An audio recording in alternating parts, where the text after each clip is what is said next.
Shalom.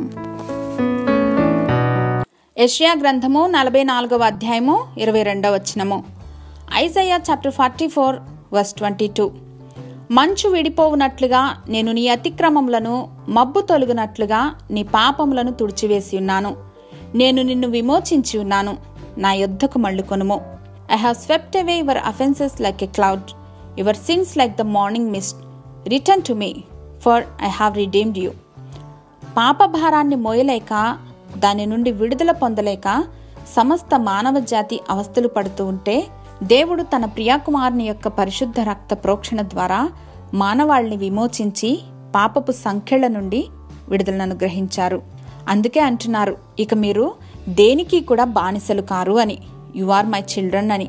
కాబట్టి దేవుడు మన తట్టు తిరిగి మనల్ని చూచినప్పుడు మన తప్పిదాలు, పొరపాట్లను ఏమాత్రం జ్ఞాపకం చేసుకోరు. ఎందరైతే దేవుడు ఉచితంగా అనుగ్రహించిన క్రీస్తును స్వీకరిస్తారో వారినందరినీ దేవుడు నీతిపరులుగాను, పరిశుద్ధులుగాను పిలుస్తున్నారు. కొన్నిసార్లు అపవాది గతాన్ని జ్ఞాపకం చేసి మన మనస్సులను కలవరపరచాలని ప్రయత్నిస్తూ ఉంటాడు. అయితే క్రీస్తునందున్న వారికి ఏ శిక్షా విధి లేదు అన్న బహుధైర్యముతోనూ, గ్రేట్ రివల్యూషన్తోనూ మనం జీవించబద్ధులం. మా దేవా, మా తండ్రి, క్రీస్తు సిలువలో గావించిన త్యాగపూరితమైన యాగము ద్వారా సమస్త లోకపు పాపములను క్షమించి కొట్టివేసి ఉన్నారని జ్ఞాపకం చేసినందుకు వందనాలు తండ్రి.